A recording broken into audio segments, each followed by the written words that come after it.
infinite sea of negative electrons, but by infinite number of electrons. So now we have started with a single particle Hamiltonian. Now to save the solution, you need infinite number of particles. So that is not a very pleasant situation. So that is why the Dirac equations you can consider as a classical field equation in the same footing as the Maxwell equation. Maxwell equations describes the vector field and Dirac equation describes the spinor fields. So if you today I will quantize the Maxwell equations also. If you quantize the Maxwell equations, you then you get the photons. The quanta of the field appears as a photon, which solves the problem of photoelectric effect and Compton effect, etc., etc. Now for the Dirac equations, if I quantize them, the Dirac equation, then the quanta of the Dirac field will give me the electrons and its antiparticle positron. So that is the procedures which we are taking. We are just quantizing the Dirac field. So we know that we have solved the Dirac equation. It has a solution of up to the I minus ip dot x. This is the positive energy solution, right? And psi x vp to the plus ip dot x. This is the negative energy solution. Now this u and v, they are given by this particular quantity p dot sigma bar root over the p sigma I have defined in my earlier lectures. You will see that it is just 1 and Pauli's spin matrices. Okay, so these all the quantities are defined. So you know the solution of the Dirac equations. Now once you know the Dirac, the Lagrangian, you can calculate the conjugate momentum from there by taking the derivative of the Lagrangian with respect to psi, which is psi dot. Like you define the momentum as del L del Q dot. Okay, so now so you have the momentum variable, you have the dynamical variable psi, then you can put a quantization conditions for them, and that is the quantization conditions we have put yesterday. And this is in the similar fashion as you did for the classical mechanics when you make a transition from classical mechanics to quantum mechanics, like x and px you commutator you take as IH bar. So you see this psi a, this is like the dynamical variables. We have promoted this to operators, and psi b dagger, that is the conjugate momentum. So this is playing the role of the x and this is playing the role of the px. So these two dynamical variables are operators, and since x and x primes they are continuous variable, we have instead of delta ij Kronecker delta, we have put these quantization conditions as delta 3 x minus x prime Dirac delta functions times delta ab. Now this is for equal time. That means that the x, which is a 4 vector, temporal component t and the spatial component dx, x prime, temporal component t and spatial component x prime. So this is equal time commutation relations. And if you recall correctly that in the classical when we quantize the scalar field, we have shown there that this equal time quantization conditions preserves the causality. And that at the very first lecture I have mentioned that quantum field theory is nothing but quantum mechanics plus causality, right? Because if you do not take treat the unless you quantize this, then you don't get the causality preserved. So quantum mechanics plus the causality is actually the quantum field theory. And I'll discuss it little later. Please remind me if I forget that actually this antiparticles helps in preserving the causality. If you don't have the antiparticle, then causality will not be preserved. So that's a very important statement, but one can show that. Now this is the quantization conditions we have put, and similarly, like you put x equal commutator is 0. These are all anti-commutator, okay? And then similarly you put px, py, right? Those are commutator is 0. Here all the anti-commutators. Why we are taking anti-commutators? Because these are fermionic fields. Unless you take the anti-commutator, you will have several problems. One problem will be you will not be able to obey the Fermi-Dirac statistics. Fermion should obey the Fermi-Dirac statistics. Okay, that you will fail. Okay. Now with that psi and psi dagger, which I have expanded here in terms of annihilation and creation operators, right? And if I put the quantization condition for psi and psi dagger, right, then I will get the quantization conditions for the annihilation and creation operators, right? the anti-commutation relations for annihilation and creation operators will be looking like this. Okay. Now these are all we have discussed yesterday. Then we have calculated the Hamiltonian, right? Because Hamiltonian in psi dagger times this operator into psi. Psi dagger and psi I will put in terms of the annihilation and creation operators, and this is the quantity which I got. So for this A, if you remember, I have told you yesterday that these are the for the particles. Number operators for the particle. This is number operators for the antiparticle. Why I am saying this is for particles, because you see when I have expanded this psi, in A appears as a positive energy solution. So this is the electron, right? And B appears in the negative energy solutions. Then negative energy solutions, I have argued that they are the antiparticles. Like in Dirac C, they are the holes, so the antiparticles. Okay, negative energy solutions are antiparticles. So B will be associated with the antiparticles and A will be associated with the particles. In our case, A will be associated with the electron and B will be associated with positron. So when I calculate the Hamiltonian, in details I see that the Hamiltonian is number operator for the electron and number operator for the positron. They are adding up. For momentum also, they will add up, right? Now, we have, unlike the scalar field, we have put the anti-commutation relations. If you put the commutation relations, then you will see the Hamiltonian will be electron number operator minus the positron number operator. So there will be relative signs that will indicate that if I add positron to this system, more and more positron, that will lower the total energy of the system. That is unacceptable. That can never happen. For free particle case, if I go on putting number of many particles, the energy cannot decrease. So if you take the commutation, that is what will happen. And the anti-commutation problems, you see, it is nicely coming the positive sign. More important issue is that if you don't take the anti-commutations, then you will actually also not preserve the causality, and there will be several other problems. Okay, so that thing one can discuss also. Now, if you know the vacuum, then you can operate creation operators and create particles in P and its state. So you can go on operating the creation operation and create particles in the from the vacuum. But anti-commutation relations, what it will do, if you want to create two particles, you know, suppose I want to create, I have created one particle with SP, spin S and momentum P, spin S and momentum P I have created by operating this creation operator. Now suppose I operate again on this state another creation operator with spin S and momentum P. Now that will give me 0. Why that will give you 0? Because you see, if I put two annihilation operator, creation operators just one by one, that will give me 0, because annihilation operator, creation operators, they anti-commutes. So AP dagger S, AP dagger S will be use this relation like anti-commutation relation AB equal to anti-commutation AB equal to AB plus BA. So if you have two similar operators, right, B plus B will be equal to minus B plus B, B into B. B into B will be minus B into B. So that means that if something B into B is equal to minus B into B, that means B into B is 0. So you see, if you operate, since they anti-commute, if I operate two, let us call this operator A and A dagger and A dagger. A dagger and A dagger is equal to minus A dagger and A dagger, right? So A dagger will be 0. So that will indicate that if I operate twice this ASP dagger on this vacuum, that will give me 0. That will also indicate that I should not be able to create two particles with same momentum and spin in the same state. And that is how through the anti-commutation relations, the statistics or Pauli exclusion principle is built in.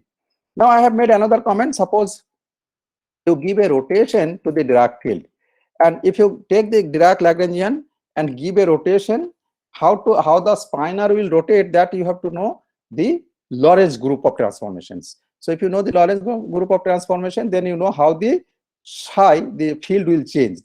You can show that this psi will change in this particular fashion, right?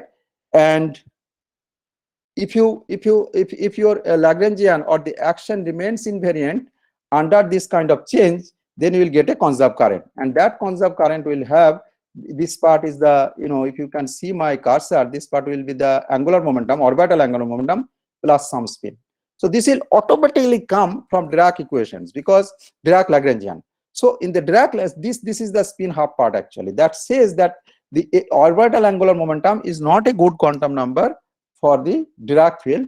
Orbital plus the spin is a good quantum number. And this comes remarkably, without putting this spin by hand as you do in non-relativistic quantum mechanics. You put L plus S by 2 and see whether that is commuting with the total Hamiltonian. Here you don't do that. You just give a rotation of the field, right? And then because of that change in the field due to rotation, you calculate the Noether currents, and Noether currents will automatically tell you that not the angular momentum, but the angular momentum plus spin, that is a conserved quantity. And for p equal to momentum 0, you can show that they have spin half. AS dagger with momentum 0 will create a particle with spin. This is the state. AS dagger 0, I can take this as a state. Operating JZ on this gives you eigenvalues plus minus 1. So the beautiful outcome of the Dirac equation is that it automatically describes this spin particles. I don't have to put it by hand. Okay, this is one of the beautiful outcome of the Dirac equation.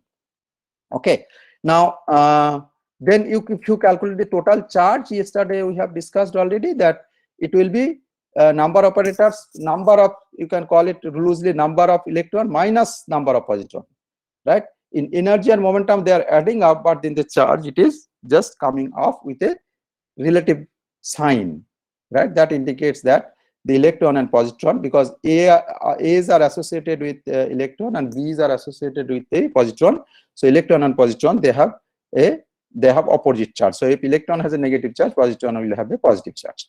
Then we have calculated the Dirac propagator. This was a bit quick, but let me just tell you that as we did in the case of scalar field, that if I calculate the vacuum expectation value of the two fields, right, or sometimes called 2-point correlations.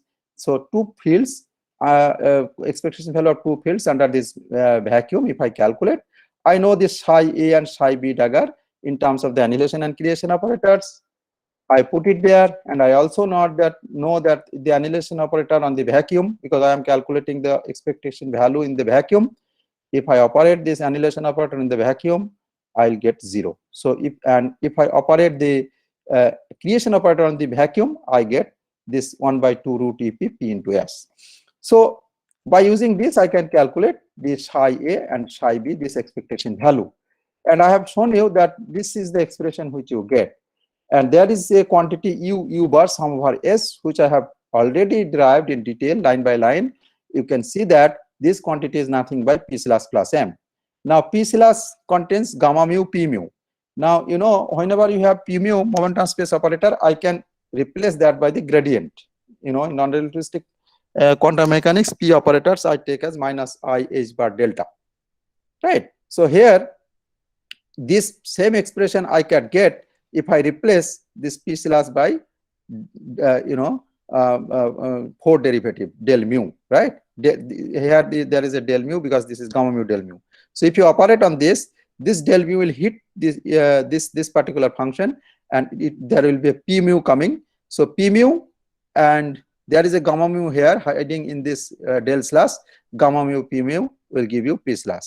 So this is as if I del slash plus M times this particular quantity. And this particular quantity, if you see your old note, this is the propagator for this scalar particle. So Dirac propagator is nothing but scalar propagator operated by this particular operator, I del slash plus M. So if I know the scalar propagator, I will be able to calculate the Dirac propagator just by operating this. This is a very elegant way of doing the derivations. There are other ways also. Now, when we do the quantum field theory and calculate the Feynman diagrams, what we need to calculate the Feynman propagator, or which we call the causal propagator. This I have calculated for the scalar field in very detail by using the contour integration techniques. You can please check your note. Okay, so the Feynman propagator denoted by SF, F stands for Feynman, subscript F for Feynman, SF x minus y, which is defined as actually the time order product of psi at x and psi bar at y. This time order product means that if I have a time order product of two operators, psi x and psi y, then it should be psi x, psi bar y. Remember, this x is a 4 vector, so it has a temporal component x0, and y is also a 4 vector, it has also a temporal component y0. So if x0 greater than y0, and temporal component, you know, they are nothing but the time. So in these two operators, psi and psi, these two particular operators, the argument are, there are two arguments, x0 and y0, right? 2 times. So they are product. I am taking the time order product of the two operators at 2 different times, where x0 and y0 are nothing but the time. So if x0, the time for this operator, is more than y0, then time order product means that it must be psi x, psi bar y. If it is just the opposite, then psi x, psi bar y, then it will be psi bar y, psi x.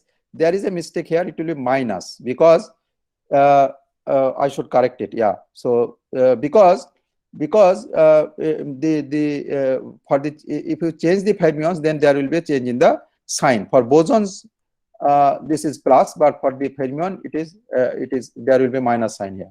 So time order product on psi x, psi y will be psi x, psi y if x naught y greater than y naught, and it will be minus psi bar y, psi x if y naught greater than x naught. That means the earlier times will come before, and then there will be minus sign that I will put and send you the revised note. Okay, so this is what we have was the definition of the time order product. And you know, so this, as I said, that the propagator for the fermionic or Dirac field is nothing but this scalar propagator, p square minus m square plus I epsilon. This is the scalar propagator, and I have just multiplied that by p slash plus m. Because why I did that? Because I have shown you explicitly that just let me just take you there. This is the scalar propagator multiplied by I del slash plus m, which is nothing but p slash plus m. So p slash plus m times the scalar operator will be a scalar propagator will be my propagator for the Dirac field. That is what I have done there.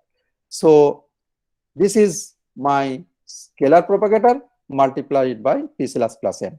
So this is what is the Dirac propagator. This you will need while we will derive the or calculate the cross section for, let us say, the Compton scattering. When I calculate the cross section for the Compton scattering, quantum scattering cross sections I will calculate next week, which you will see has lot of implications. Even you know, some of you may know that the microwave background radiations which is observed today at 2.7 degree Kelvin, Compton scattering or its non-relativistic limit, the Thomson scattering, plays an important role in polarizing that photon, which gives rise to fluctuations in the microwave background radiations of the background photons which we have today at 2.7 degree Kelvin. That is really a fantastic example of the combinations of the cosmology and the quantum field theory. Okay. So that I'll mention as an example. That is the only example I'll probably work out, because that will I'll have that I'll not have time for doing many more calculations, but that is one where we'll see how you know quantum field theory and cosmology. There are many examples, but this is one of the very nice example which at our level of discussions which we have done so far we can demonstrate. Okay. So that is a will be nice example. Okay. Now our next question is we will ask, how does the you know Lagrangian will change if I give a local transformation, phase transformation to psi. You see, psi I am changing to psi prime, which I am taking as equal to e to the I alpha x times psi. So then psi bar will be e to the minus I alpha x times psi, where alpha is a scalar function, real function, and it is a function of both t and x, because alpha is a function of both t and x, which by short notation I write as alpha small x. So suppose I make a change in psi, right, to psi prime, right, equal to e to the I alpha x, how the Lagrangian will change. And let us see how that will happen, that we will discuss. But before that, because that change will give us something which will need the discussions of the Maxwell equations. This is then let me just first finish the Maxwell equations, and you will probably appreciate how nature has given obeys the symmetry, and how symmetry can lead to the interactions between the Dirac and field and the Maxwell field. That means how the symmetry can give you the interactions between the electrons and the photons, which is the subject matter of the electrodynamics. So my point here is that we'll give a change of the field psi, which is appearing in the Dirac-Lagrangian by this transformation, and we'll see that the Dirac-Lagrangian will change, and the Dirac-Lagrangian will change because the Dirac-Lagrangian which I am considering is a free Dirac-Lagrangian. If I write down a Lagrangian where free Dirac there is a interactions, then we will see that there will be no change in the interactions and no change in the Lagrangian. So that's how it is coming. We'll discuss, and this is actually one of the pillar of the modern physics in the sense that it tells you how to drive the interactions from the symmetry without putting it by hand. Okay, so let me just little bit discuss about the Maxwell equations, because unless I discuss the Maxwell equations, that will not come. Okay, so in the Maxwell equations, we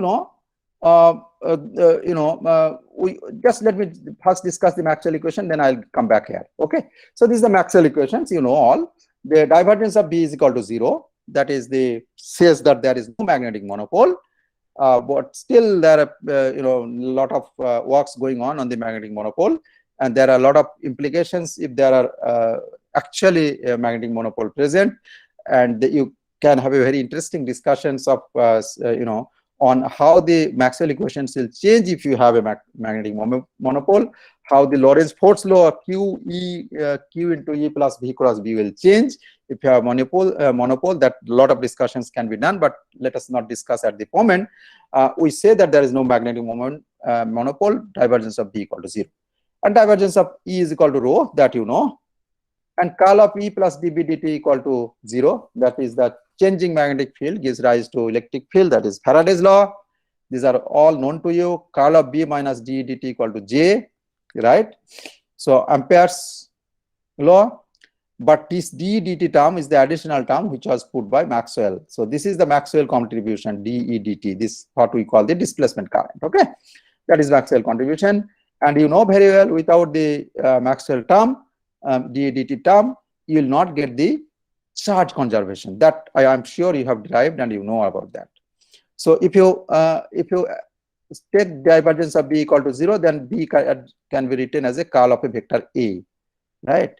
Because divergence of curl of any vector is 0. So B can be expressed as curl of A. And if you put B is equal to curl of A here, then you get an equation curl E plus d dt of curl of A equal to 0, which will indicate, so this tells me that curl of E plus dA dt equal to 0, and curl of gradient of any quantity is 0. Then from there I can write E plus dE dt equal to minus gradient of some scalar function phi, which will tells me that E is equal to minus gradient of phi minus dA dt, right? So this is the electric field, and this is the magnetic field. So magnetic field B in terms of the vector potential A, which is called vector potential, and electric field is in terms of the scalar potential phi and the time derivative of the vector potential A. Now this B is equal to curl of A, you can write this as suppose I write the Z component of the field, I can write that as del y del x del x of ay minus del y of ax, right? And similarly, I can write ex equal to minus del phi del x minus del a del t. So this b and e I can write in terms of the partial derivative of the electric and the vector potential and the scalar potential. So if you can combine this, and you can write a tensor called f mu nu, which is del mu a nu minus del nu a mu, right? So this is coming from the from this b and e field. This kind of expression like b is equal to curl a and e is equal to minus gradient of phi minus del L del t. The ddt is nothing but the derivative del 0, mu equal to 0. Mu equal to 0, nu equal to 0 is something corresponds to the time derivative. So these two equation can be simple. This expression for bx, by, bz, ex, ey, ez, if I write in terms of the partial derivatives with respect to space and time, that can be combined in a tensor called Maxwell-Faraday tensor, or simply sometimes called Maxwell tensor, or sometimes simply called its electromagnetic tensor. So f mu nu is del mu a nu minus del nu a mu. It's nothing but the combination of these two equations. And this tensor is antisymmetric in the sense, if you change mu and nu, then what will happen? This will change the sign, right? So if it is antisymmetric tensor, then it is obviously the diagonal component must be equal to 0, right? Because 0 is equal to minus 0. So that is so all will be 0. And the all electric field component, like E1 is actually Ex, 2 is Y, and E3 is Z. So this f mu nu tensor you can write in terms of a matrix, 4 by 4 matrix, where various components of the electric and magnetic field are appearing like this. So we have discussed the free Dirac field. Now we are discussing the free Maxwell field, and we'll see if we want to combine it, what happens. Or in other words, we can also say, suppose I put a symmetry. I demand that my Lagrangian should be invariant under a local gauge symmetry. I'll be forced to put an interaction between Maxwell and the Dirac field, which is the subject matter of the quantum electrodynamics. Okay, so that is why let me just finish the discussion for the discussion for the Maxwell field. This you all know, but anyway, right. So now this Maxwell two inhomogeneous equation, these two are inhomogeneous equation. Divergence of E equal to rho and curl of B minus dE dt equal to J. When the right hand side is non-zero, those two equations are called inhomogeneous equations. Those two inhomogeneous equations you can combine like del mu f mu nu equal to J nu. This single equations combines this equation divergence of E equal to rho and curl B minus dA dt equal to J. So this is a combined equation I have written. Now, how can we write down then the other two homogeneous equation, which tells you that divergence of B equal to 0 and curl of P plus dB dt equal to 0? Well, you define what is called dual tensor, which is called f tilde mu nu, which you can define from the Maxwell-Faraday tensor f rho sigma. Just multiply that by a Lebesgue beta epsilon mu nu rho sigma. This is Lebesgue beta tensor. You all know about that it is you can write in a circle mu nu rho sigma, and if you go clockwise, take the clockwise combination, this is always 1. Anti-clockwise, it will be minus 1, and if the any two indices will be same, then it will be 0. So what I have done, actually defined a dual tensor f tilde mu nu in terms of the Maxwell-Faraday tensor by multiplying this Maxwell tensor by a Lebesgue beta tensor, right? And this dual tensor delta f tilde mu nu, right, will give me the homogeneous equation. So del mu f tilde mu nu equal to 0. This is actually this contains the two homogeneous equations, divergence of B equal to 0 and curl of E plus dB dt equal to 0. So all four equations I can write in two simple equations, del mu f mu nu equal to J nu and del mu f tilde mu nu equal to 0. Okay, and you can, similar to f mu nu, you can also write down the components for the f tilde mu nu in terms of the components of the electric and magnetic fields, and this is the matrix where this 1, 2, 3 are x, y, z components. Okay, now this is fine. Now, you know, this F mu nu is invariant under the following transformation, in the sense that this F mu nu, which I have defined here, del mu nu minus del nu mu, this Maxwell various components of this tensor gives you the electric and magnetic field. Now, this tensor you can check easily is invariant under the transformation. If I change A to A minus gradient of some scalar function and phi to phi plus the time derivative of the same scalar function, right? Or I can combine these two and write A mu, like A is the spatial component, phi is this temporal component. So I can write like 4 vector A mu, whose temporal component is phi and spatial component is E. Now A mu, if I change to A mu plus del mu chi, right, my tensor, this Maxwell, this tensor F mu nu will remain invariant. Just put it there. This just you put in this particular expression which you have for the tensor, you know, del mu a nu minus del mu a mu. You just put a nu equal to a nu plus del mu chi, and a mu equal to a mu plus del mu chi. You just put it there. You will see that it is invariant. Simply, it is invariant. Okay. So if I am changing A to A minus gradient of a scalar function and phi to a phi plus a time derivative of the same scalar function, my F mu nu is not changing. That is indicating that my F mu nu is what? It is containing the various components of the electric and magnetic field. So by this change, electric and magnetic fields are not changing, right? Now, if what is observed actually is electric and magnetic field, that is what is observed. So if I change this, electric and magnetic field is not changing. That means there is a freedom in your system of in your system to change the potential, but which will not change the electric field. So you have a freedom of changing the vector and the scalar potential, but that freedom, if you exercise, your electric and magnetic field remain same, which you observe physically anyway. Okay. So then, and it is happening precisely because you will see Maxwell equations describe fields with, you know, or describe fields which contains zero mass particles. It will not happen if it is have if you describe the massive particles. So this freedom you have, that I am changing my A and phi, my electric and magnetic field is not changing. My F mu nu is not changing. That means that my electric and magnetic fields are not changing. So you have this particular freedom to make this change, A mu to A mu plus del mu chi. Now just let me tell you, this is a little bit, it take me away from this, but that is not quite true in quantum mechanics.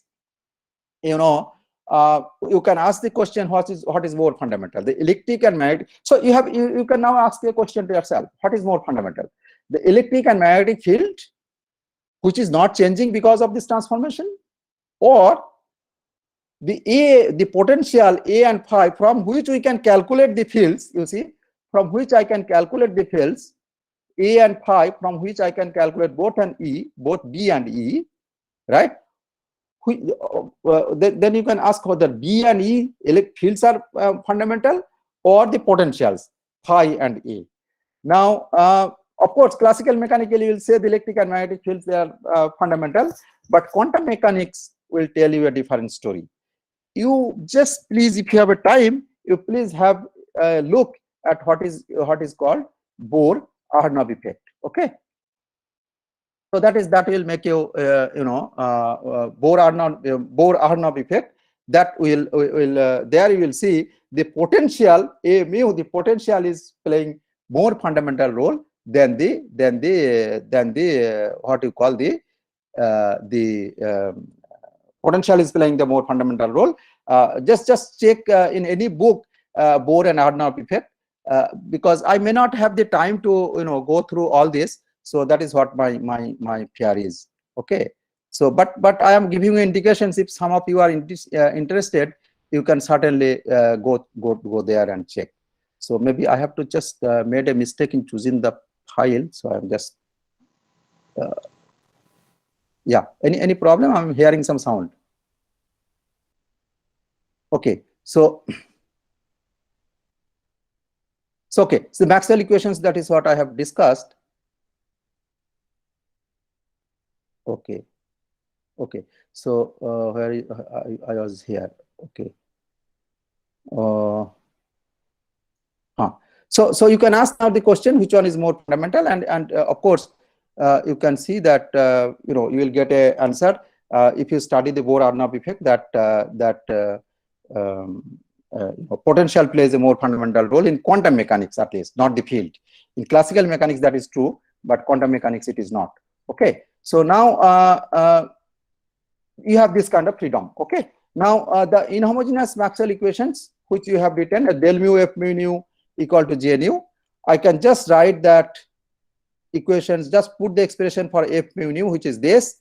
Then I can write this equation as del mu is nothing but this box operator, right, on a nu, and then you have del mu a mu equal to j nu equal to 0. Now you see there is a term here, del mu a mu equal to 0, right? Now I have a freedom of choosing this a mu. Why? Because as I mentioned very clearly earlier, that if I change a mu to a mu plus del mu chi, my electric and magnetic field, nothing changes, right? Now, then what I can do, I can set this del, I can choose a field chi in such a way that del mu a mu will be equal to 0, right? Because this chi function is arbitrary function. Del mu a mu, if I change a mu to a mu plus del mu chi, my electric and magnetic field does not change. This I have just discussed. Now I have a term in the Maxwell equations, del mu a mu appearing here. Now since I have a freedom of choosing a chi, I can choose a chi in such a way that del mu a mu equal to 0. If I do that, then my simple equation is called del mu a nu equal to j nu, because this term is 0 in the Lorentz gauge. And when I put del mu a mu equal to 0, that is called the Lorentz gauge. Okay, so del mu a nu equal to j nu, right? This is the Lorentz gauge, and if you take the this a nu contains 4 component, its nu equal to 0 component is the scalar potential phi, and nu equal to 1, 2, 3, they are the components of the vector potential A, like A1 will be AX, A2 will be AY, and A3 will be Z, right? Because A is a vector. So if I took the 0th component of the nu, I get del square phi del t square minus del square phi equal to rho, and the special component, the vector component, will give me del square A del t square minus del square A equal to J. And the solutions of the, when you solve these two equations, you get the Leonard Wishart potentials for the charge particle. That you have done, I guess, in case of your either in your BSc or MSc. Okay. Now, if I consider the vacuum, that means this J nu will be 0, and in that case, in Lorentz gauge, my Maxwell equation will be box operating on this A mu is equal to 0. Now, let me just make a comment here. You remember the Klein-Gordon equation was box plus m square operating on phi was 0, right? So if I put m equal to 0, then box on phi is equal to 0. So this equation is looking like a Klein-Gordon equation with mass equal to 0. But the difference is, in Klein-Gordon equation we had phi, a single component. Here we have 4 components, right? Mu equal to 0, 1, 2, 3. So this is also indicating to me is that this, that the if I know how to solve there are complications because of the gauge freedom, I'll tell you.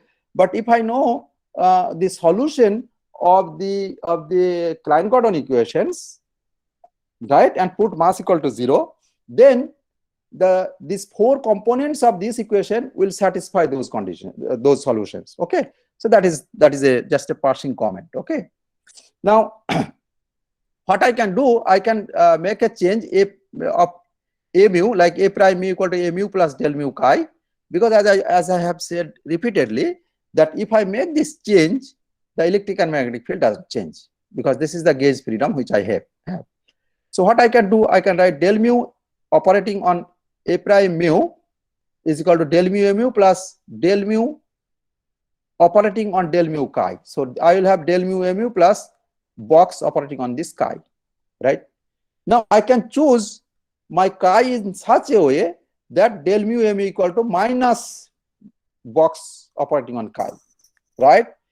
If that is so, then my del mu m prime mu will be equal to 0.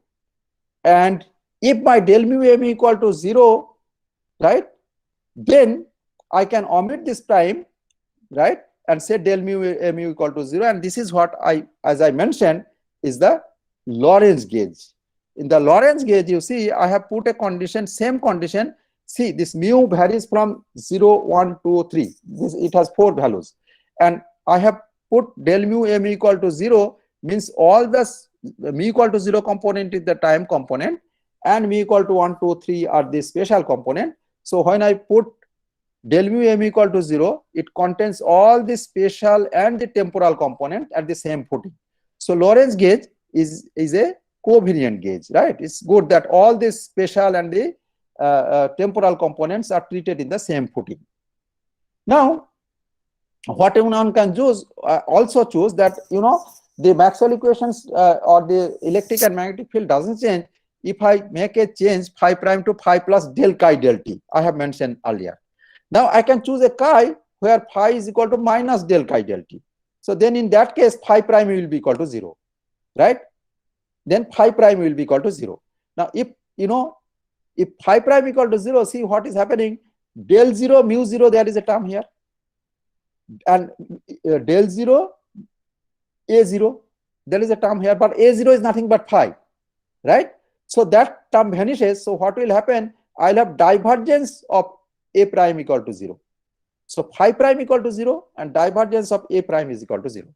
Because phi prime equal to 0, why? Because I have chosen this chi, I have used my freedom, right? What is the freedom? The freedom is that if I change phi and a in this particular fashion, my electric and magnetic field does not change.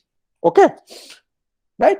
So I can choose a phi such that this phi prime equal to 0. So phi should be minus del chi del t. Once phi prime equal to 0, the time component from here goes away, the divergence of a prime becomes equal to 0, and phi prime is equal to nu a 0. So this I can write as phi equal to 0 and divergence of a equal to 0. This is called Coulomb gauge, or sometimes called radiation gauge. This is also a very important concept. Okay, this is we need all these concepts to quantize the Lorentz, the Maxwell field.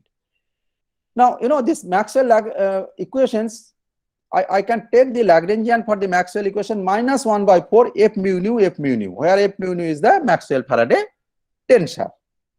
Now this L is minus 1/4 f mu nu, right? There is a very interesting point you must note, that in the Lagrangian, in the Dirac Lagrangian, in the Klein-Gordon Lagrangian, I have never taken the minus sign. So for the students, there is a question here, why I have taken the minus sign in the Lagrangian for the Maxwell equations, right? Why I am taking the Lagrangian? Because please try to understand the route which you are following for the quantum field theory. In classical mechanics, what you do, again, you remember, this is nothing wrong in repeating this. What you do, whenever you have some inadequacies in described in classical mechanics, some phenomena which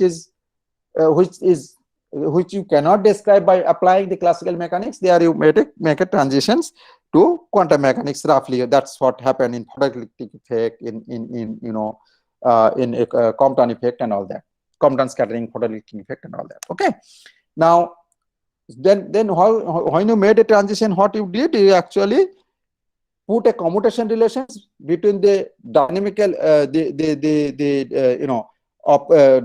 you have first promoted the dynamical variables to operators and put a commutation relations, like x and px, you have promoted them to operators and put a commutation relations. And if you know the coordinate, how can you calculate the momentum? If you know the Lagrangian, you can take the derivative of the Lagrangian with respect to some x dot. If you take the derivative, you will know the momentum which is conjugate to that variable x. So here we have the Lagrangian L, right, which I am taking minus 1 by 4 f mu nu f mu nu. Now this f mu nu is the Maxwell Faraday tensor, and it has an expression like this. What you can do, you can just write this Lagrangian, break it, put the explicit expressions, write like this, and then this the mu and nu they are repeated index. So there is a sum over mu and nu, as I have said earlier, that whenever you have a repeated index, a sum is implied. I am explicitly not writing the summation notation. Okay, so there is a sum over mu and nu, right, in this particular expression. So mu and nu, they are the dummy variable. I can change them to alpha and beta. That is what I have done here. This is a trick. And then once I have done that, again I can change alpha to nu consistently, alpha to nu, and beta to mu. Then you see this and this expression is same, right? This and this expression is same, because then I can write this L as minus half instead of minus 1 by 4 del nu nu minus del nu mu. Why I am doing this? You may ask why I am doing this. Because suppose I have the Lagrangian, I should be able to get the Maxwell equations from this Lagrangian. So what is the root then? I have the Lagrangian. I'll write down the expression for the action. L is S is equal to L d4x. Then again I'll extremize that action and get the Euler-Lagrange equations. And in the Euler-Lagrange equations, if I put L, I'll get back the Maxwell equations. Okay. So the Euler-Lagrange equations we will get in that way is del L del A mu minus del nu del L del nu A mu equal to 0. See, del nu, I have to take a derivative with respect to del nu A mu. Right? What I have done, I have manipulated this Lagrangian in such a way that I have a del nu A mu here. So just my taking derivative will be very simple, right? So now what you do, you put this L here in the Euler-Lagrange equations. There is no A mu term, so this derivative will be 0, and this derivative will give me thus del mu nu minus del nu mu. And this I will put here, so I will have del nu mu minus del mu nu minus del nu A mu. In the next page, this is what you get, and you see del mu minus del nu A nu equal to 0. As I have said in the Lorentz gauge, del nu A nu equal to 0. So this is equal to 0, right? That means that the box operating on A mu equal to 0, and this is nothing but the Maxwell equations in the free field. Maxwell equations for the free field. So that Lagrangian which I have chosen is the correct Lagrangian. And once I know the Lagrangian, I can calculate the conjugate momentum. How? Remember again the classical mechanics. P is del L del Q dot, right? Del Q dot. So Q was the dynamical variable there. Here A mu is the dynamical variable. So I should take the derivative of the L with respect to the A mu dot here. So del L del A mu dot will give me the conjugate momentum. So I got the conjugate momentum, right? I got the conjugate momentum. I got the variable A mu, like, so now I have the dynamical variable A mu, I have the dynamical variable pi mu. I'll promote them to operators and quantize that, put the commutation relations. Again, I will be able to quantize the Maxwell equations in this way, which I am going to do. And you may ask why you need to do that, because this is very simple, that if you solve the Maxwell equations as such and use the solution of the Maxwell equations to describe the photoelectric effect, you will fail. Because wave nature of the light, Maxwell equation solutions will give you the electromagnetic waves, but the wave nature of light will not be able to describe the photoelectric effect, right? That's simply so. So the classical solutions of the Maxwell equations doesn't solve the problem. So what we have to do, we have to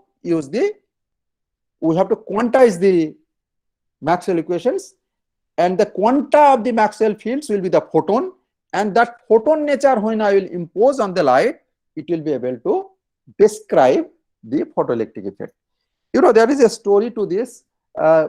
Before Albert Einstein explained this photoelectric effect, he he has first used the he has quantized the Maxwell equations. And that point of time, many thought that Maxwell equations is such an equations that it will be applicable everywhere. There is no boundary for its applications. But obviously there was a boundary, because in photoelectric effect it had failed. And then when Einstein solved that problem, and by indirectly indicating that it has a boundary because it cannot describe the photoelectric effect, you need to quantize them. Many people actually was upset, like Millikan. He probably thought that this is an attack on Maxwell. Okay,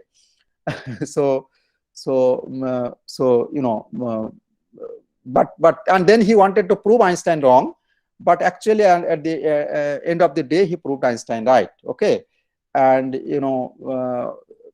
some of you may know that the year when Maxwell died in the same year Einstein was born. Okay, I don't know, this is a coincidence. Yeah. Okay, so Maxwell equations, I have got the conjugate variables like a mu and its conjugate variable pi mu. Then I am ready to quantize now. But there is a problem here. Pi mu, you see, it has 4 components. Mu equal to 0 is the time component, and 1, 2, 3 are the special component. And when we quantize, it will be better if all my space and temporal component of pi are in the same footing. The problem arises here again. Pi 0, if you calculate mu equal to 0, pi 0, you will find it is 0. Why? Because in the Maxwell, in the Lagrangian, there is no del 0 term. Why there is no del 0 term? You see, there is no del 0 term there will be no del 0 term, because if you take mu and nu both 0, all 0, then the Lagrangian will vanish. So the problem here, I got the conjugate momentum, but the temporal component is 0, right? But the spatial component of the conjugate momentum is non-zero, right? Del L del AI dot. So if I want to calculate the spatial component of the momentum, I should take the derivative of L with respect to the spatial component I, del AI dot, right? Because as I said that I runs from 1 to 3 and mu runs as 0, 1, 2, 3. So for I equal to 1, 2, 3, right? For the spatial component, the conjugate momentum is non-zero, but the temporal component is 0. So the spatial and the temporal components are not coming into the same footing. And interestingly, the spatial component of the conjugate momentum is nothing but the electric field. Okay, so this causes a problem that this is not a problem, but somehow the covariance is lost. The temporal component and the spatial components are behaving in a very different way. And but still one can go ahead with these quantizations. But only thing is that you will be losing the covariance. What we are going to do here, and then there are procedures to quantize in this particular, even if this problem is there, which is done in Coulomb gauge, I will use the Lorentz gauge quantizations. Okay, now let me tell you what is Lorentz gauge quantizations. A mu is the field and pi nu is the conjugate momentum, right? You see, like again I am repeatedly saying, this is the dynamical variable and this is its momentum. This is also dynamical variable, so this is the variable and its conjugate momentum, right? Like x px is equal to I h bar. You write in ordinary quantum mechanics. Here what you do, you just write a mu, which is the dynamical variable. I have promoted this to a operator. Pi nu, which is conjugate momentum, I have just calculated, but I have a problem there that pi 0 is 0. I'll come back to this. I put a quantization relations equal to I g mu nu, which is the metric tensor, right? And Dirac delta function, delta 3 x minus x prime vector. Again, I am taking equal time, t, like Dirac equations and Klein-Gordon equations, all are t. Okay. Professor Alam. Yes, please. Yeah. Is this with any contradiction with the 4 momentum vector? Because in 4 momentum vector, the temporal component is E by C.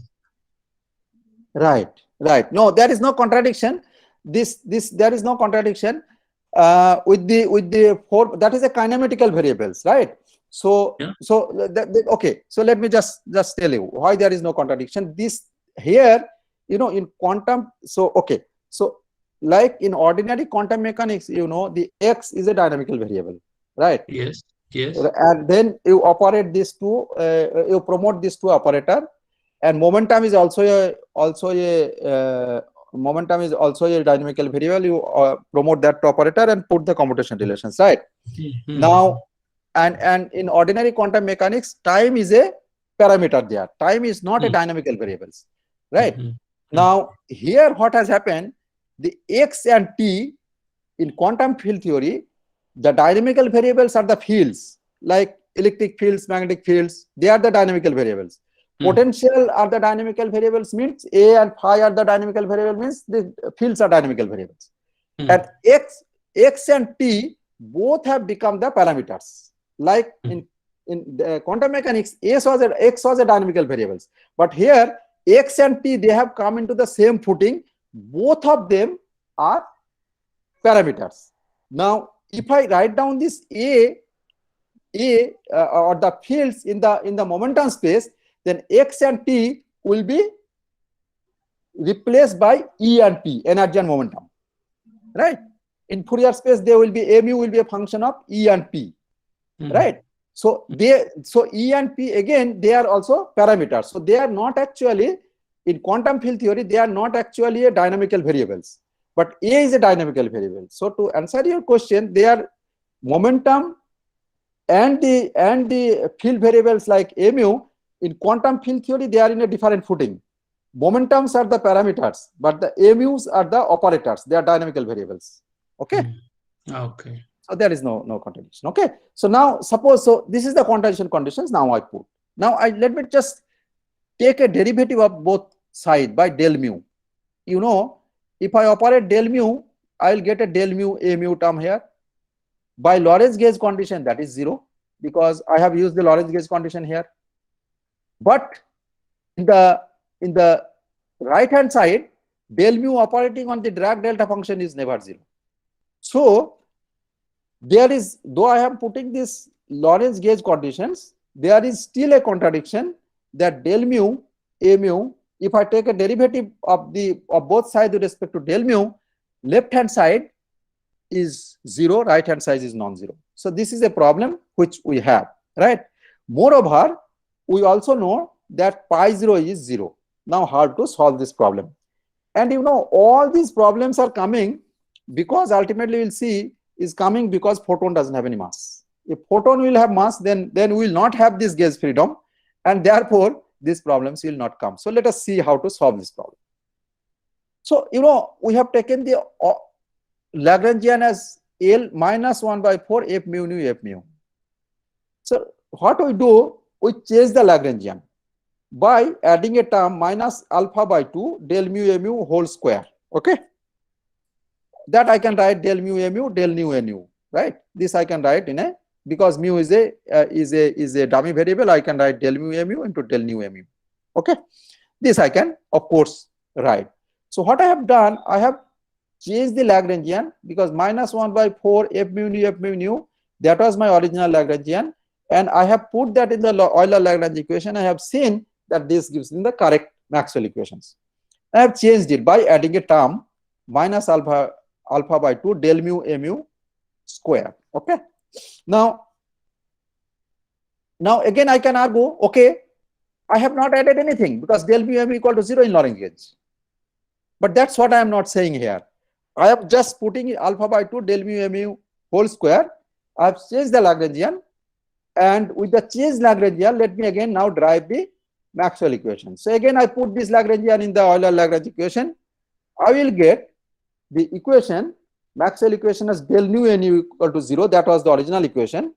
But when I am adding that alpha term, I'll get del mu nu minus 1 minus alpha del mu equal to 0. Now, if you take alpha equal to 1, then you get back again the original Maxwell equations, quote unquote, and alpha equal to 1 is called the Feynman gauge. So del nu nu equal to 0, again you get back. So alpha equal to 1 if you take, then you get back the equations, okay, the original equations. But I have added a term, and here I will show you how cleverly this problem was solved later by two scientists. One is Gupta, S.N. Gupta and Bleuler. Okay, so I have added a term alpha minus alpha by 2 del mu a mu, and the Maxwell equation has changed. But if I take alpha equal to 1, I'll get back the original Maxwell equations. Now, let me calculate the conjugate momentum. Conjugate momentum, if I calculate just by taking the derivative of the Lagrangian with respect to a mu dot, because when you take the calculate the momentum, you take the derivative of Lagrangian with respect to del L del Q dot. So here it should be del L del a mu dot. If you take the derivative, you get the conjugate momentum like this. And now the pi 0 is not equal to 0. Because if I put in this mu equal to 0, this term will be 0, f00 will be 0, because the diagonal component I have shown you for the Maxwell tensors are 0, because this is a symmetric tensor, and this is not 0, because if I took mu equal to 0, g00 is 1, and if I take alpha equal to 1, then this becomes just 1 del nu nu. So pi 0 equal to del nu nu. This is what is my conjugate momentum now, 0th component. So my temporal component is now non-zero, and anyway I have seen that my spatial components are also non-zero. So now my temporal and the spatial components are in the same footing. Okay, so there is no problem. But you can again ask that, you can tell me that del nu nu equal to 0, that is the Lorentz gauge conditions. Now the argument which was put forward is that del nu nu equal to, now my nu is an operator, because I have quantized the I will quantize this, I will promote them to nu to an operator, because I want to quantize them. Like x I had promoted to operators. So del nu nu equal to 0 is the Lorentz gauge. So if I take this as an operator identity, then again my pi 0 will be 0. But what I am assuming here is that the Lorentz gauge does not hold as an operator identity. Rather, we assume that the expectation value of del mu a mu, which was 0 in the Lorentz gauge, for any physical state phi is 0. Right? So what I am we are doing, we are saying that the del mu a mu is not equal to 0, but del mu a mu expectation value for any physical state is equal to 0. That is the conditions we are taking. And we will see how brilliantly many of the problems will be solved because of these conditions. And here this S.N. Gupta and Bleuler have made brilliant contributions, which will be very nice. I will discuss that. Okay. Now this a mu field, which I have already told you that it is operator, we have promoted this to operator. I can expand that in terms of annihilation and creation operators. So del a mu is d cube k by 2 pi cube, that you have seen for all the fields Dirac and Klein-Gordon by 1 by 2 k0. And then you had a e to the minus I k dot x, a dagger e to the plus I k dot x.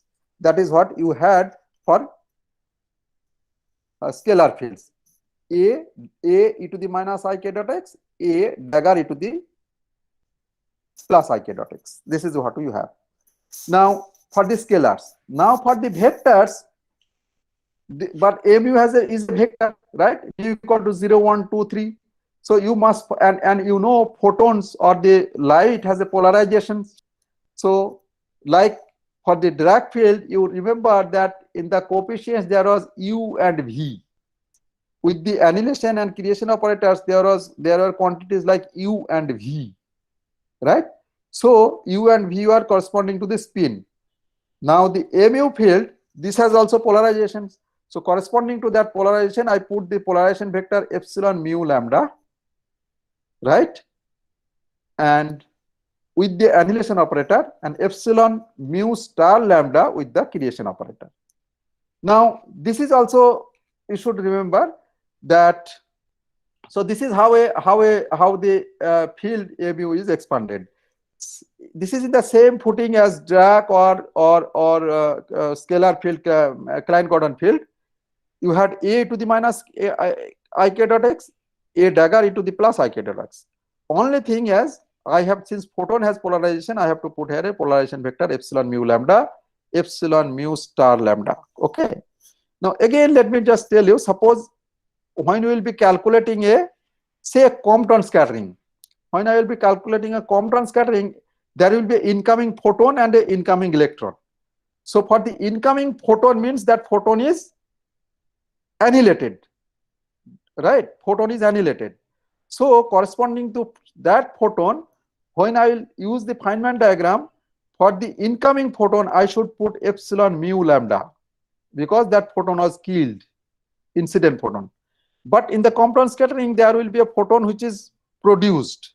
For that photon, which I will do, the photon produced means that is created with the annihilation creation operator. So if a lambda dagger k is the creation operator, so photon is created, photon is produced, right? So for the outgoing photon in the Compton scattering, when I will discuss the Feynman diagrams, I will put epsilon mu star lambda. So you see here, from here we are building all the grammars of calculating the Feynman diagrams for various scattering process. For incoming photon, epsilon mu lambda. Why? Because the photon was killed. This is the coefficient of the annihilation operator. For the photon which is in the outgoing channel, in the final channel which is produced, that means I should put epsilon mu star lambda, because this is associated with the creation operator. Okay, so that is how you should remember. So everything has a mathematical origin, so nothing is coming just like that. Now this momentum k4 vector is k0 and vector k, right? And k0 is for a on-shell photon. K0 will be the energy of the photon also, right? And k0 will be energy will be equal to the momentum for a real photon, right?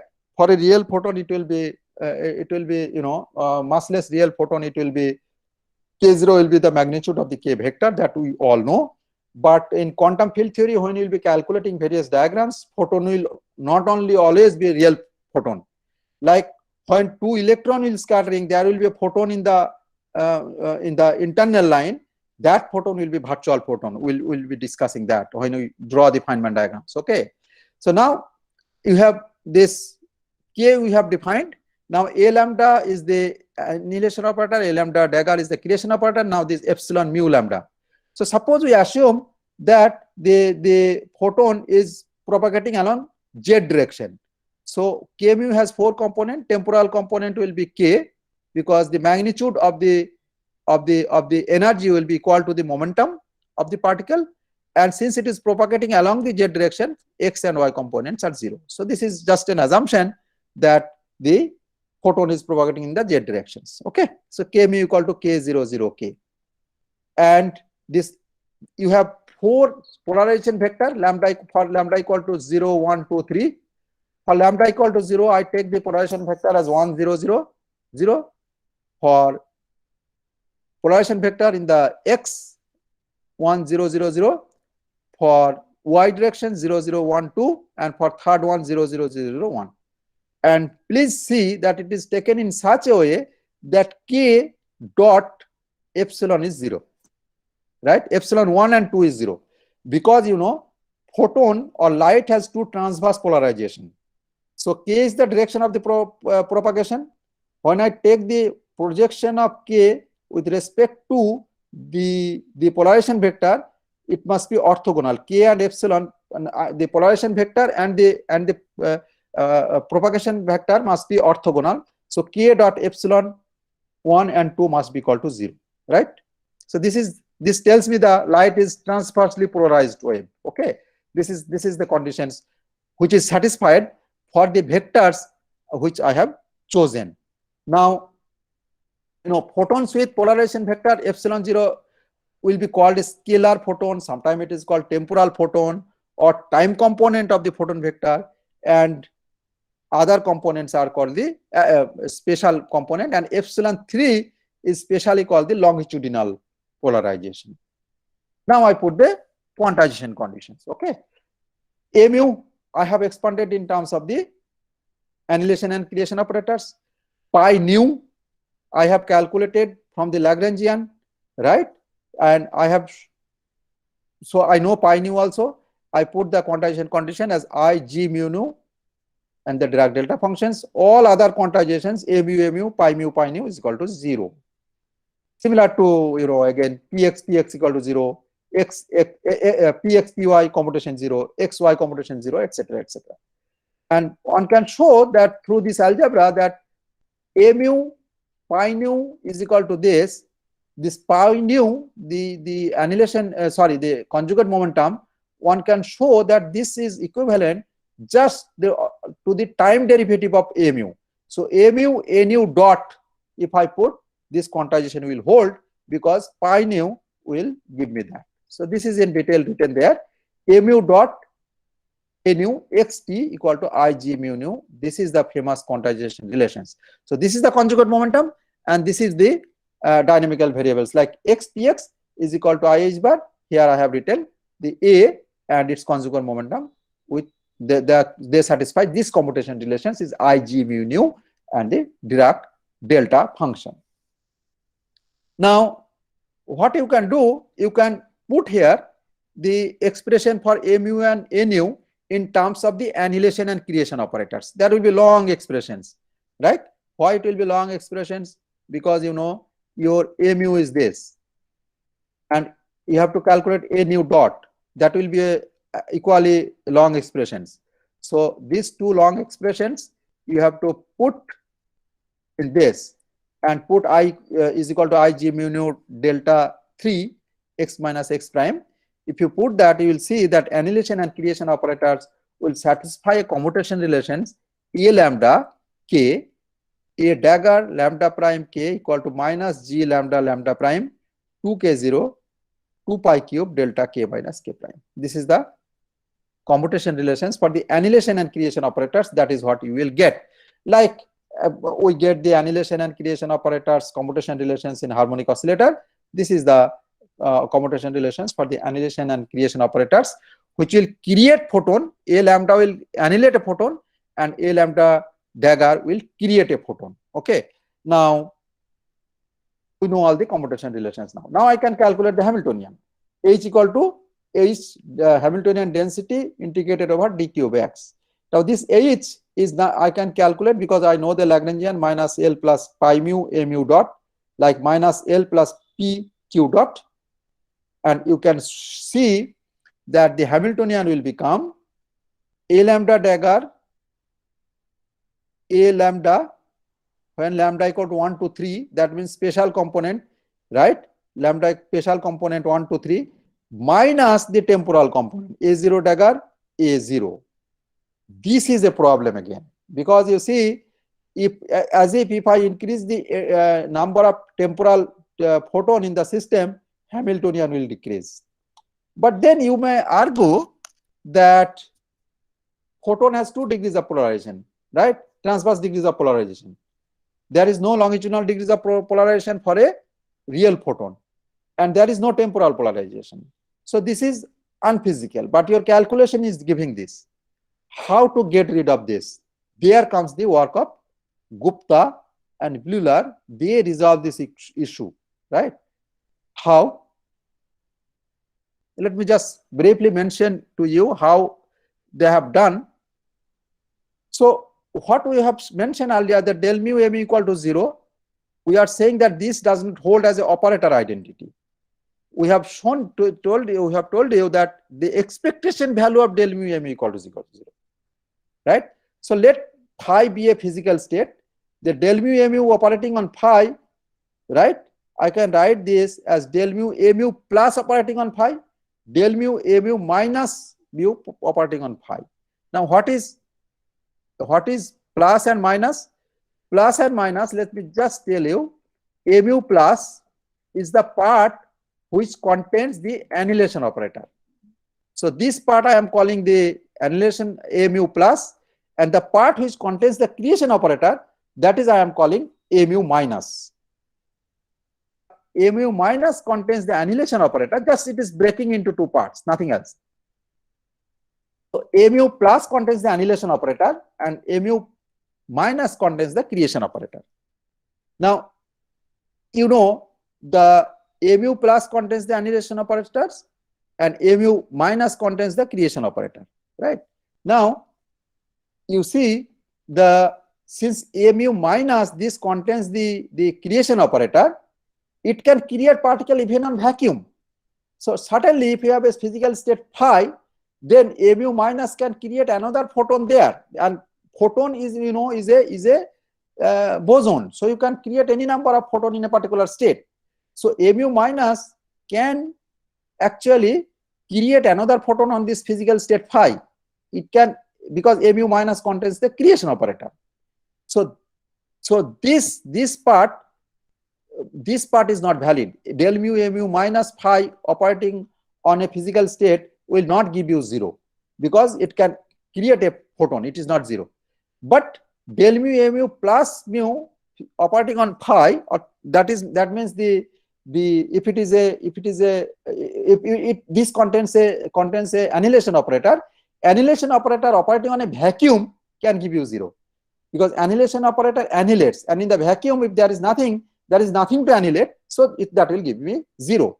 So rather than putting this condition, I will put a condition del mu operating on the physical state is equal to 0, and vacuum will satisfy this condition, because this contains an annihilation operator operating on vacuum will give me nothing. That is possible, but this will not, because even if I have a vacuum, I can create a particle in the vacuum. So del mu minus operating on phi will not give me 0, but this will give. See how cleverly this is done then. Now we consider this phi del mu phi equal to 0. This is the conditions we want to use. Now you see, I can break again this del mu into annihilation and creation part, minus and plus, right? Now with the plus, I have no problem, right? Because even if phi is a vacuum, this contains the annihilation operators. There is nothing to annihilate in the vacuum, it will give me 0. Now, so this part I don't consider. This will be anyway 0. So now phi del mu minus phi is remaining, but this I can always write as phi del mu plus phi whole star, right? But that will be 0, because del mu plus phi is equal to 0. So this will be 0. So now my condition is phi del mu phi is equal to 0 holds. Please go through it and try to think. It is very interesting. You should just know how to do it. Okay. Now you see this mu. This is the old expression I have written down for you. Now if I take the plus part from here, which contains the annihilation operator supporting phi, I will get k mu del epsilon mu lambda a lambda k operating on phi is equal to 0. Now the conditions, you know, I have just shown you that k dot epsilon 1 and k dot epsilon 2 is 0, because photon has transverse polarization. The polarization direction is transverse to k is the propagation direction. So k dot epsilon 1 and k dot epsilon 2 will be 0. So in this expression, if I take k dot epsilon 1 and k dot epsilon 2 is equal to 0, I will have k mu epsilon mu 0 a0 k and k mu epsilon mu 3 k operating on phi is equal to 0. Now, you know, k mu I have chosen like this earlier. I am just repeating here. Epsilon I have chosen, right? If I put all the expressions, I will see that a0 minus a3 operating on phi equal to 0. So a0 operating on phi will be equal to a3 operating on phi. Now I can take its adjoint. So it will be like phi kth vector a0 dagger will be equal to phi kth vector a3 dagger, right? And if I take the scalar product, I will see that phi a0 dagger a0 phi, the expectation value of a0 dagger a0 is equal to a3 dagger a3. Now you see, this is beautiful. Why? Because in the Hamiltonian, I had, as I have shown you earlier, that I have all the spatial component with positive sign, temporal component was with the negative sign. Now, beautifully, what is happening here is that this is telling me A0 dagger A0 is equal to A3 dagger A3, right? Now, when I break this sum, only A0 dagger A0 and A3 dagger they will get cancelled because of this condition derived by Gupta and Bilular. This will become 0, and I will have A1 dagger, right? A1 dagger and A2 dagger. And you remember 1 and 2, x and y direction, if you call, they are the transverse polarizations. And physical photon will have only the transverse polarizations. So in the Hamiltonian, ultimately what is happening, only total energy, only the transverse photons are contributing. And the temporal photon is exactly cancelling the longitudinal photon. Anyway, for a physical photon, both temporal and the longitudinal directions are unphysical. They are not present. But beautifully, because of the Gupta-Bilular formalism, they are cancelling each other. And in the Hamiltonian, I am left with two physical degrees of freedom, so two physical polarization degrees of freedom, which are actually 1 and 2 directions, transverse to the propagation. K direction is the, as I said, along the Z direction, that is the direction along which the photon is moving, and its polarization must be transverse. So x and y is the transverse direction, or 1 and 2 is the transverse direction.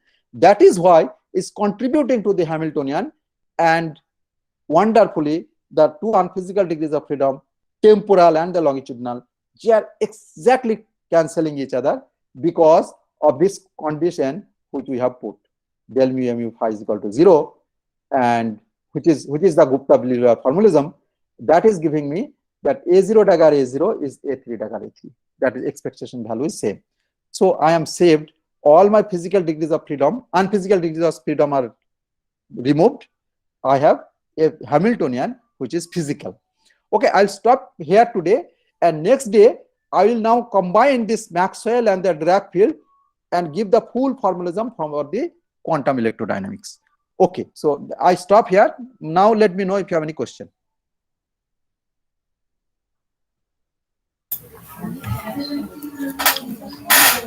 From participants, if you have any question, you can ask now.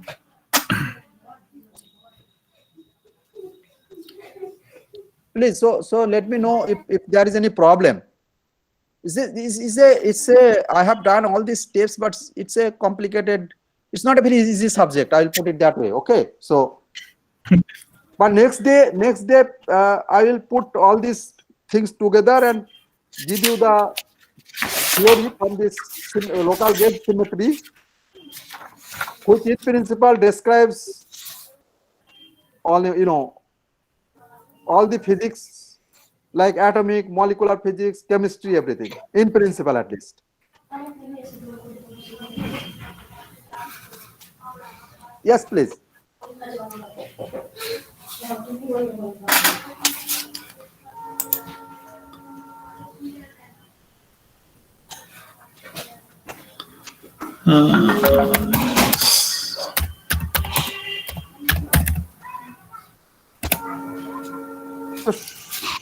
So if there no question, Professor Kalam, will you say something?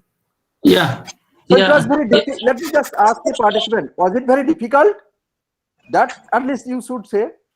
Any problem in because by mentioning the problems, you will help me to improve. Definitely. It is not, we will not take it as a negative, you know. No.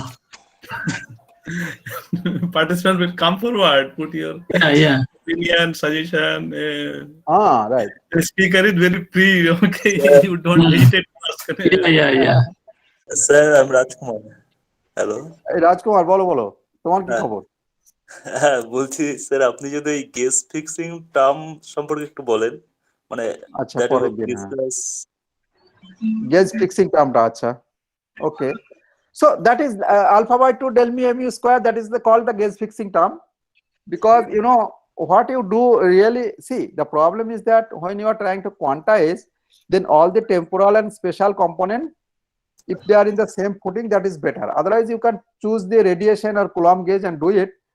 But you know, covariance will always be better. So Lorentz gauge, if you do, then you are saying that you will see that the temporal component is becoming 0. So you put a term, gauge fixing term, del mu mu is whole square alpha by 2. I put del mu mu whole square, and that term is actually giving you a pi 0, or the temporal component of the conjugate momentum, which is non-zero.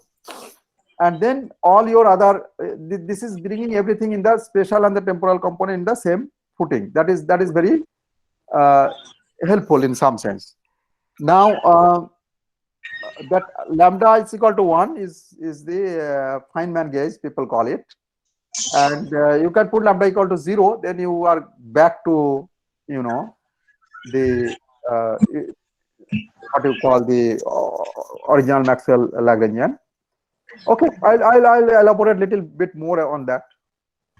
But the main purpose is to put it there as, because then the main purpose, just 1 minute.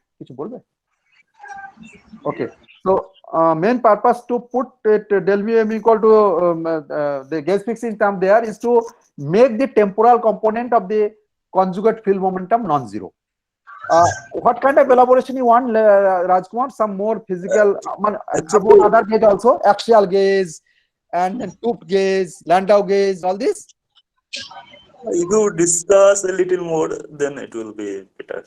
Okay, I'll do that. So that is one suggestion. Yes, go ahead. Hello. Yes, please. Hello, sir. My name is Jayaprakash. Okay, you are from Jayaprakash? Sir, I to go, sir. I to go. Okay, please. So, sir, you mentioned that A mu is depending on X and T. Right. So you are saying X and T are parameters. Absolutely. So, in quantum you are field theory, yes. Yes. So on the what basis means you are saying parameter because of that only, since you can choose the value of X and T. So for finding the when you are describing the fields, yes, right now, suppose when you are describing the field, what is the definition of field? But the general definition of the field is that it is a mathematical quantity, right?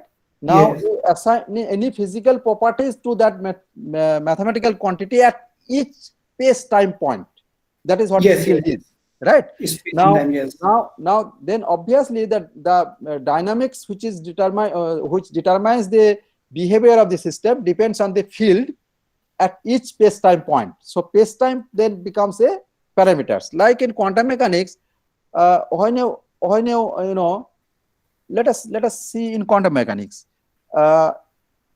You can ask the question, what is the position of the particle, right?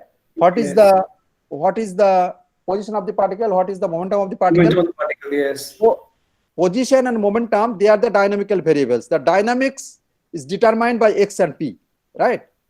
Yes. Because what is the position, what is the momentum, you can ask.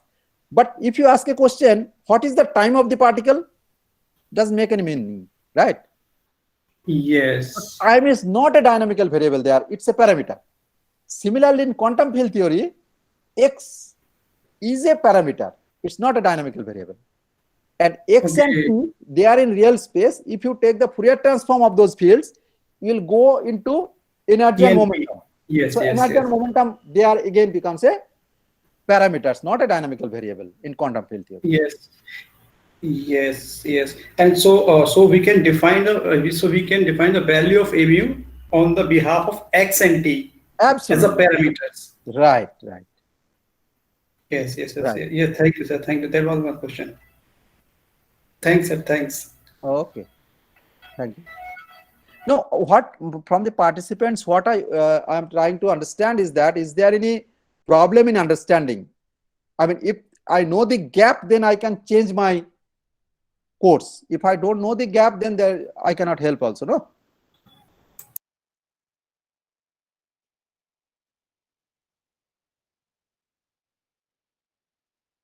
Okay. Yes. Is there any more question?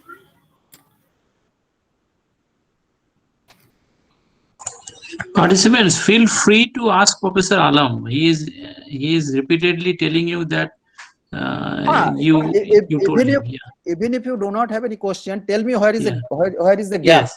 Yes. Whether there is a gap somewhere.